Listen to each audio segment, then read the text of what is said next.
Business එක පටන් ගත්තේ 2023 ඉස්සෙල්ලාම කට්ලට් රෝල්ස් තමයි හදන්න ගත්තේ. ඊට කලින් කේක් හදන්න ඉගෙන ගත්තා. හැබැයි ඒක පටන් ගත්තේ නෑ මුලින්ම.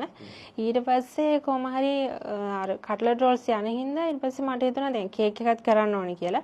ඊට පස්සේ අවුරුදු 2ක් විතර ගියාට පස්සේ මේ කට්ටිය දැන් අහනවනේ මේක හදන්නේ නැද්ද මේක හදන්නේ නැද්ද කියලා. ඊට පස්සේ මම අර ඇනාස් කිචන් ටීචර් එකෙන් ඉගෙන ගත්ත බිරියානි හදන්න. බිරියානි නාසිකුරන් දැන් ඒ ඔක්කොම හදනවා. ටාගට්ස් මොනවද තියෙන්නේ? ටාගට් තියෙන්නේ ගයක් හදාගන්න එක තමයි. ඒක තමයි ලොකුම ටාගට් එක. දැනට මොනවද ටාගට් වලින් කරගත්තේ?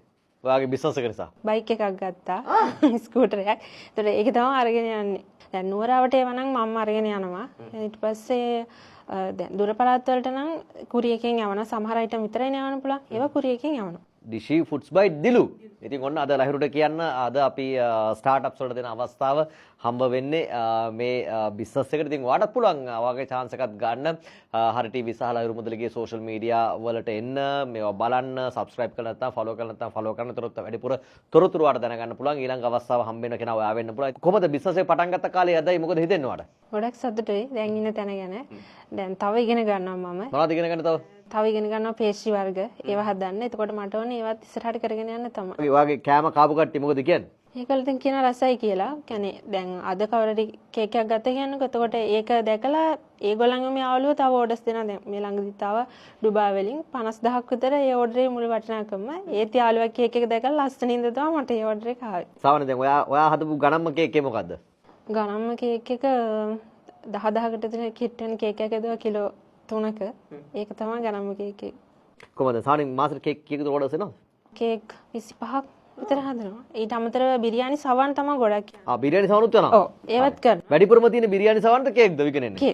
කේක් තමයි කරන්නේ. ඒ වුණාට දැන් ඔය රටින් එන ඕඩර්ස් වලදී ගොඩක් කලාවට ඒගොල්ලෝ කියනවා අක්කි කේක් එකයි, මුට්ටි කේක් එකයි, බිරියානි එකයි ඔක්කොම ගෙනියන්න කියලා. දැන් නොකරන එකක් නැහැ. නෑ. ඔක්කොම කරනවා. ඒතකොට දැන් කොහොමද සාමාන්‍යයෙන් කොච්චරක විතර ආදායමක් හම්බ වෙනවද?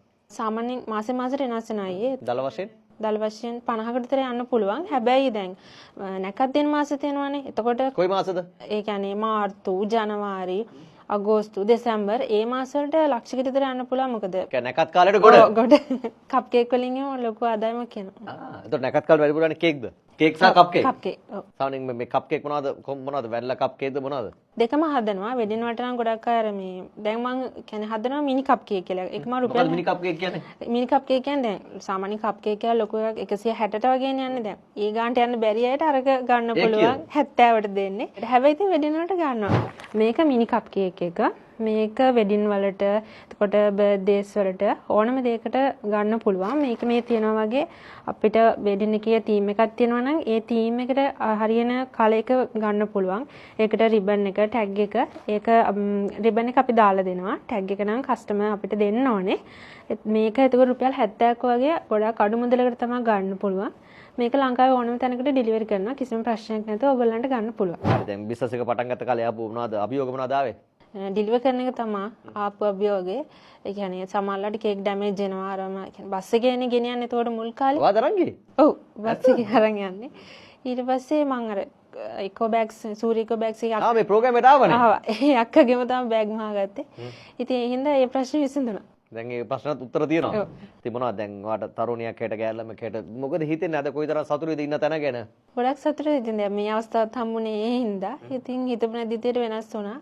සතුටුයි ඒක. කවුද ඔයාලට මේකට උදව් කරේ ඔයාගේ බිස්නස් එක සාර්ථක කරගන්න? අම්මා තමයි ඉතින් ගොඩක් කළා උදව් කරන්නේ. මොකද දැන් වැඩටත් යන ගමන්නේ මම ඒක කරන්නේ. එතකොට දැන් බඩු එහෙම ගන්න නිවාඩු දවසේ තමයි ඒකට යන්න ඕනේ. දැන් ඔෆිස් එකට ගිහලා නිදි මරන්නේ නැද්ද? නිදිමතේ ඉඳලා. නෑ ඉන්නවා ඉතින් වතුරේ විවි ඉන්නවා කොහොමද? අමාරුවෙන් අල්ලන් ඉන්නවද? ඒකත් කොහොම හරි කරගන්න ඕනේ. දෙකම කොහොම හරි තැනකට අපි ටාගට් එකට යන ගමන් වරින් කරගන්න ඕනේ. ඒ නිසා ඉතින් අර බඩු ගන්න යන දවසට සමහරවිට වෙඩින් වලට එහෙම එනකොට ගොඩාක් බඩු ගන්න යන්නේ. ඉතින් අපි දැන් ස්කූල් බෑග් දෙකක් අරගෙන ගිහිල්ලා බෑග් දෙක බඩු දාගෙන සමහරවිට කිලෝ 5ක් විතර වැටෙනවා. කොහොම හරි අරගෙන එනවා ඉතින්. අම්මයි වයි. ඔව්. එහෙම තමයි කරන්නේ. හරි ඉතින් මේ අවස්ථාව ගැන මොකද හිතන්නේ? හිතපු නැති අවස්ථාවක් ඒ කියන්නේ ගොඩාක් අය මේ දාලා තිබුණානේ. ගොඩාක් සතුටුයි.